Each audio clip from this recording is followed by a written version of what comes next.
Welcome to another episode of Dad Up, everyone. This is another episode of Parenting Pep Talk, where it's just you and me. I like to do these every once in a while where I share tips and suggestions, just something to help you out as parents that you may be struggling through or going through right now with your children. And I wanted to do something a little different today because I actually received a question through DM from an individual who is a follower or fan that is actually going through something with his teenager right now.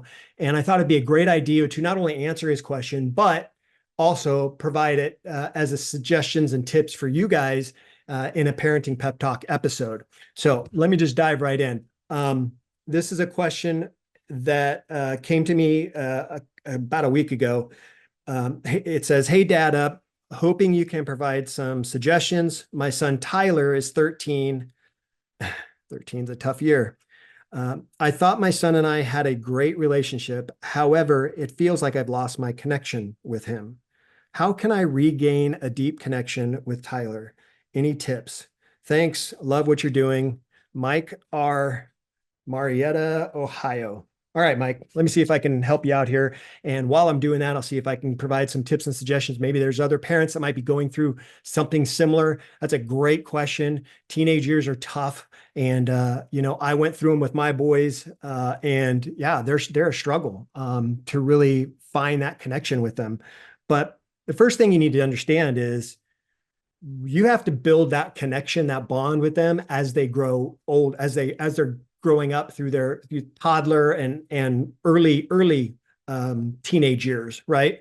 So when they're going through those years, that's a crucial time for you to start building that bond and that relationship with your child, or in this case for Mike, with Tyler. So let's just dive right into how do we build a strong connection with our teenager.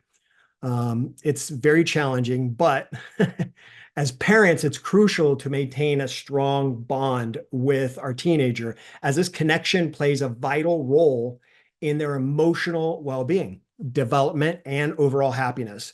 So let's jump right in. Number one, understanding the teenage mind. The teenage mind is going through a lot right now. During adolescence, teenagers undergo significant physical, emotional, cognitive challenges and changes. And they're exploring their identities. It's important to understand here. They're exploring their identities and seeking independence and really experiencing intense emotions. So we have to understand these emotions, right? When they get into their teenage years, they're really trying to discover who they are. And doing that causes a lot of emotional changes in them, not only physically, but mentally. They're going through these emotional changes because they are trying to figure out who they are, what they represent, and how do they connect with other people, like-minded people, meaning kids their age. So that's the first thing you have to do, is really understand that teenagers going through this process of being a teenager is a challenge. So just accept that. That is going to be something they're going through, and you're going to have to help them through it. All right. I want to just kind of preface here that when you're going through this phase of really kind of trying to really develop that connection with your teenager, really understand that you have to give yourself a little bit of grace, and there's going to be some bumps in the road and all that stuff. But just as long as you understand that and you're giving yourself some grace and having the patience, I think you'll be fine. But let's continue here. Number two. So number one was really understanding a teenager's mind.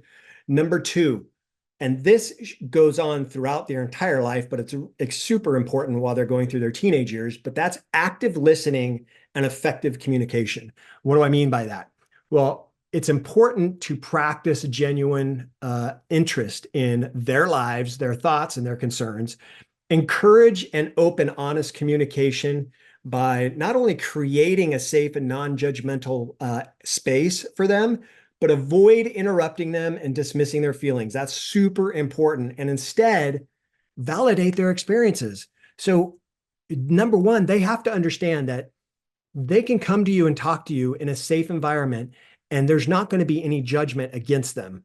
So in my case, when my boys were growing up in their teenage years, I help them understand that, hey, they played sports. So I used to say, hey, I'm on your team. I'm on your side. So I want you to know that if you're ever going through anything and you are stuck or need some assistance or just need an ear, somebody to listen to you, you can always come to me.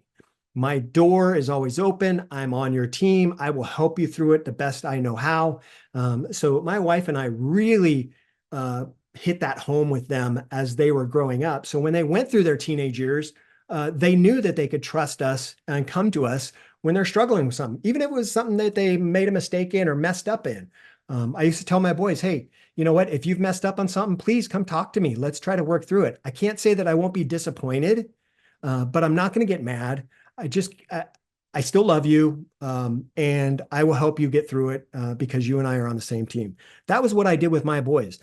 So for parents, active listening and effective communication is super important, and really understanding um, not only what they're going through in their minds, emotionally and physically through the challenges that they're facing as teenagers, but also understanding that their thoughts and their concerns are super important, and you cannot dismiss those feelings. It's super important that you do not do that, and you make sure you validate their experiences. All right. So that's number two. Number three, quality time and shared activities. This is really important because teenagers are trying to discover who they are and what they are interested in. And for us as parents, we may not necessarily be interested in all the stuff that they're doing as teenagers, but it's super important to really, if you want to start gaining that connection with them and really start building that bond or building a stronger relationship with them, maybe you already have a good relationship, but you want to build a stronger one, be interested in the things that they're interested in. All right. Spending quality time with your teenager can not only strengthen your bond and create basically lasting memories, but if you find activities that you both enjoy and can make time for regularly, that's a huge plus. Things like, hey, teenage boys like to go play video games, things like that. Asking to play a video game with them, even if you don't like playing video games, or even if you have no idea how to play it, ask them to teach you how to play it and ask to play along with them. Maybe they like to play sports, so you want to go play catch with them. Make sure you're taking time to go play catch with them. Those kind of activities. I mean, maybe they like to golf. Go out and to their driving range or go golfing with them. Those kind of activities are so important.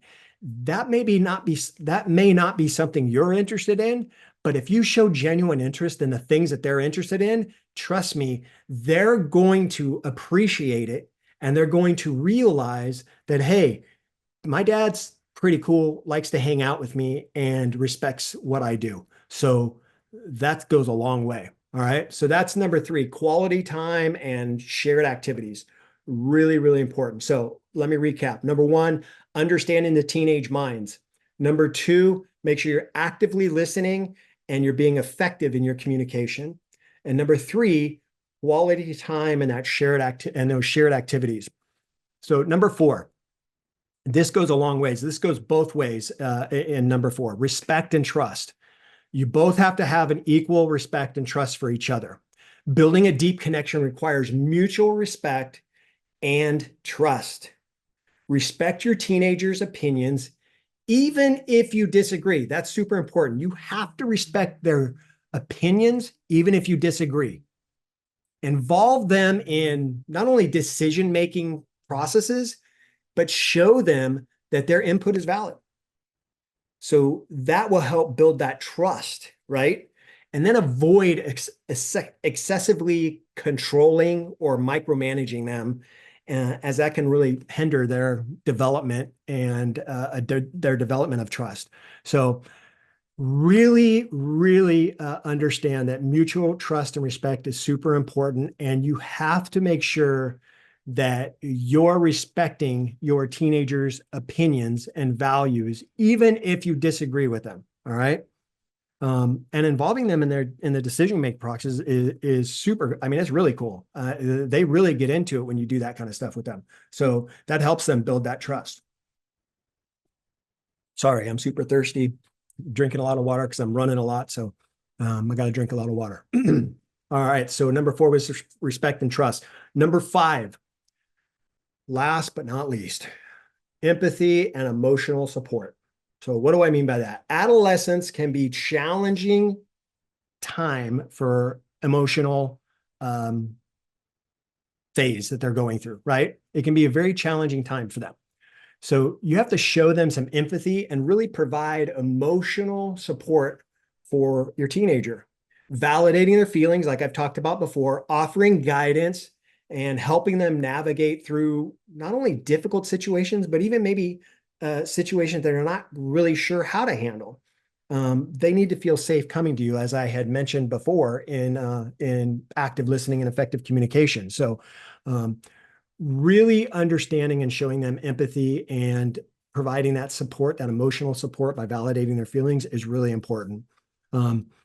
Providing that guidance is something that's going to be, may not be as, it's important now, but it may not, you'll see that as they grow older, it'll be really important as they get older because they start to hit those adult years and they start to be an adult and live an adult life and do adult things. And what that incorporates is a whole other set of challenges because they're facing things that they've never experienced before when life or adulthood really hits them on the chin. And sometimes they struggle through these things because they've never experienced them before. So if you have that deep bond and relationship with them, then they'll know, and you have that safe place where they can come and talk to you, they'll know that they can come and ask for your guidance or your support. My boys do it with me all the time. I just had a conversation with my older son the other day about a car that he was purchasing. And we went through the process together. I talked to him about how he should be looking. I talked to him about the important parts of it and the things that he should be staying away from, and to help him guide him through it. Now, listen, your child doesn't necessarily have to take your opinion or take your advice, but they have to understand that if they don't take your advice and things don't work out, they have to accept whatever comes from the decision that they made. So really helping them by providing guidance is super important, but empathy and emotional support is critical. All right. So those are just some of the areas that you can really hone in on to really develop or regain that connection with your teenager because they're going through a lot right now, right? And it's not only a challenge for them, but you'll see it's a challenge for you. And you have to be sure you have patience as you go through this. You have to show them some patience. All right. So let me recap again. Number 1, it was all about understanding the teenager's mind. You really got to understand that they're going through something emotionally, right? Physically and mentally, they're going through some challenges, right? Number 2, of active listening and effective communication. Again, super important. They have to have a safe place that they can come to. Number 3, quality time and shared activities. Again, they're going through all these changes, figuring out who they are, things that they like to do, and you have to learn to like those things too. You have to learn to get into those things too. You have to learn to participate in those things too. If you do that stuff, you will start to build a bond and relationship with them that was even stronger than before. Number 4, respect and trust. Respect and trust, like I said, goes both ways. They have to respect and trust you, and you have to respect and trust them. So you have to respect and trust their opinions, even if you disagree with it. All right. And number 5, showing empathy and emotional support whenever they need it, that guidance that they need, that safe place, that validation of their feelings. All those things are super important. All right. So those are just 5 areas.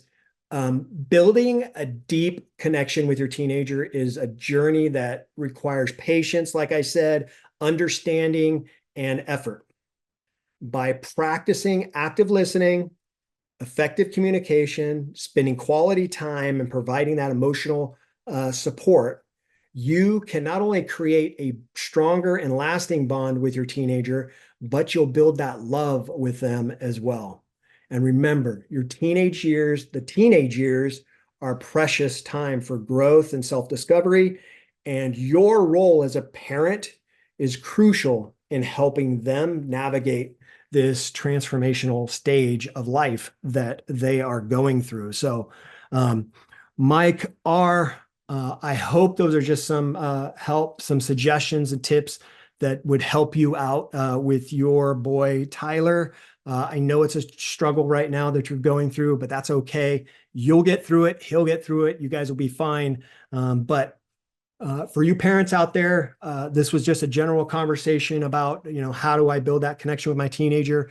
Listen, if you have questions, maybe you're struggling with something, you can reach out to me like Mike did, and maybe I'll do an episode that it could help other parents with, and maybe I'll just be able to answer you right away. But if it's something that maybe all parents may be struggling with or have gone through, I'll probably do an episode on it. So if you've got questions about something you're going through as a parent with your child, please reach out to me, ask me, and I'll be happy to not only answer it, but possibly do it in an episode. All right.